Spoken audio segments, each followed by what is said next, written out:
Von der Leyen, Европын холбооны бүх гишүүн орн, Friedrich Merz, Macron дараагийн хүмүүс ерөнхийдөө энэ Украины төсөл дээр хамаг амиа тавьсан байгаа учраас үргэлж Оросуудын буруу энэ юм дээр all-in хийсэн хамаг амиа тавьсан байгаа учраас Украин руу тэр зэвсэг мөнгө дуусах байна.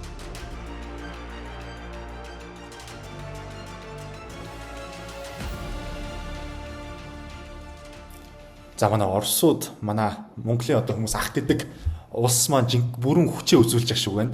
Тэгээд зөвхөн одоо өмнө хоёлаа бас ярьжсэн шүү дээ. Одоо Украины томоохон цэргийн албатнууд байгаа зөрчил буудал биш. Одоо бүр нөгөө одоо цэргийн тоног төхөөрөмжийн агуулгах руу, зэвсгийн агуулгах руу бөмбөгдөж эхэлж байна. Хувийн хөвшлийн агуулга. Тэгээ сонирхолтой чи Рошин чихэр мэднэ үстэй. Мэднэ.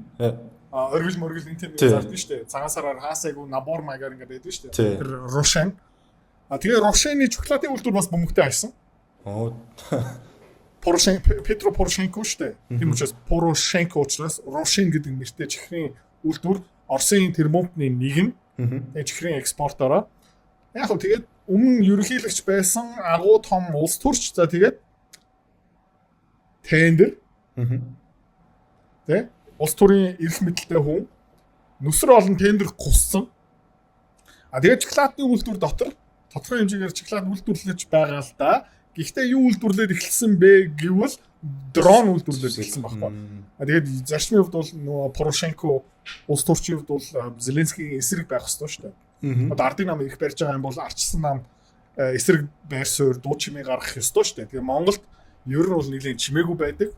Ягаад вэ гэх юм бол хамт тогооноосоо өрмөө ингээд яг нэг нам илүү зузаан төрөж байгаа, нөгөө нам баг зэрэг авч байгаа, дугаа болох төвшөндөө тий. Тэгээд жишээлбэл одоо улс төр нэг нам Монголд солигдлоо гэж бодъё. Одоо дараагийн сонгуульд дээр арчлан нам гарлаа гэж бодъё л да. Тэгээд яа тийм бэ гэх юм бол өмнөх ардын намын тогоогийг тэр чигтээ бас хураадаггүй байхгүй юу? Яг гэх юм бол алцаад эхлэх байхгүй. Яг өмнө талхан дээр нөгөө өмнөх их барьж исэн наманд ийм зузаан өрөм байсан бол одоо ядаж амьдрах хэмжээний өрөм төрөгчдөг байхгүй. Тэргээр ерөөхдөө чимээгүй байх. За тэгээд Украин бас яг адилхан. Тэгээд Порошенко бас тодорхой хэмжээний зэвсэг дрон үйлдвэрлэх тендер гуссан байж таарсан байна. Тэгээд тийм учраас Оросууд юу хийсэн бэ гэх юм бол Рошин чоколад үйлдвэр бас бөмбөгцсөн. Дижитал ертөнд шинэ эдийн засаг. Тэрэндээ бэлэн үү? Химлээ охоо. Data analysis. Content marketing. Нэг сонсч ирсэн үү, нэг мөрөөдж ирсэн үү? Өөрийнхөө энийгээрээ дамжуулаад бэлдээд ажлын байраа хамгаалах, орлогоо дээшлүүлэх тийм сонирхолтой хүн байгаа юм бол видеогийн эцэст болоо дахиад болцсон. Усан онгоцноос, шумбагч онгоцноос эсвэл онгоцноос нэг томоохон одоо дрон биш те ер нь бол платформоос явуулдаг шууж гэсэн. Тэгээд энэ утаа нэг юм амар байгаа юм л да таны хараа. Зэвсгийн агуулгыг удаа олгоцсон. Тэгээд Зеленский улс төрчлөөр бас юу хийсэн бэ гэх юм бол нөгөө орон сууцны дунд заа юу сургууль цэцэрлэгийн хажууд зэвсгийн агуулга хийцэн. Яг гэх юм бол Оросууд биднийг энд бөмбөгдөхгүй байлгүй дээ гэсэн утга учраас. Тэгээд өмнө бол Оросууд тэр орон сууц хотын төвийн тиймэрхүү зэвсгийн агуулга зэвсгийн үйлдвэрийг ерөнхийдөө нэг бөмбөгдөхгүй байсан. Гэхдээ байшлийн мэдээж бидэн ихэвчлэн. Тэгээ одоо тэднийг зүгээр харгас бөмбөгдөд эхэлж байгаа байхгүй. Тэгээ сонирхолтой юм одоо Днепропетровск, Херсон, тэ Луганск, Маргате тэр област буюу аймагуд дотор бас юу гэдэг юм бэ гэвэл томоохон ачааны машины зүгээр бөмбөгдөд эхэлсэн.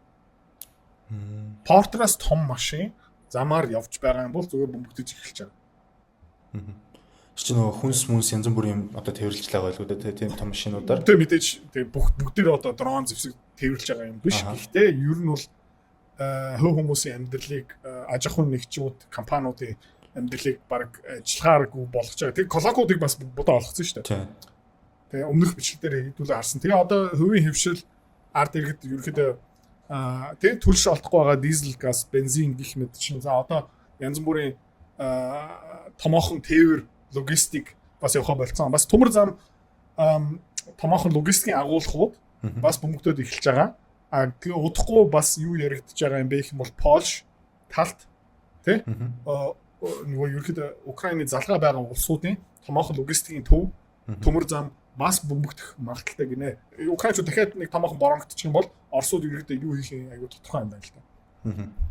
Гэтэ одоо ер нь бол Зеленский аюу хэцүү байдалд орчиж байгаа шүү дээ. Баахан одоо цэрэг зүсийнхээ агуулгах бөмбөгдүүлсэн. Хэцүү байдал орсон. Зэвсгийн нийлүүлэлт. Одоо агаарын хамгаалтын пуужин байх болсон гэж зарим хүмүүс. Бүр ерөөхдөө Киев тэнд янз бүрийн контент хийдэг, мэдээлэл хүргэдэг хүмүүс юу ярьж байна гэвэл тэгээ ер нь агаарын хамгаалтын пуужин байх болсон. Одоо зүгээр чөлөөтэй бид нарыг бөмбөгдөж байна. Тэгээ украинчууд бас юу гоогаад байгаа юм бэ гэх юм бол тэр Patriot янз бүрийн тэгээ пуужингийн эсрэг пуужингийг гуйгаа явж байгаа. Гэхдээ Израиль бас яг адилхан гуйж байгаа, UAE гуйж байгаа. Одоо бас Иран эргүүлээд Бахрейн, Кувейт, Америкчуудыг бөмбөгдөд эхэлж байна. 7 сарын 3-нд Иранчууд нэг Америкийн бас нэг генералыг алаад амжсан гэх мэт шиг одоо тиймэрхүү болж байгаа. Тэгээд энэ Patriot пуужин ерөөхдөө дэлхийд одоо олдохгүй байгаа дүү. Хэд байгаа юм бэ гэх юм бол Хятадуудад байгаа, Оросуудад байгаа. Иранд байгаа. Барууныханд байхгүй. Үйлдвэрлэх түүхийд нь байхгүй, үйлдвэрүүд нь байхгүй. Тэгээд энд үнэтэй. Яг гэх юм бол дандаа тендер байхгүй. Тэгээд бизнес болсон гэсэн. Тэгээд бизнес болцсон байгаа учраас энэ дайм бас одоо дуусах болоогүй. Мөнгөнд дуусаад ирэхээр тэ Европын мөнгөнд дуусаад ирэхээр энэ дайн дуусна.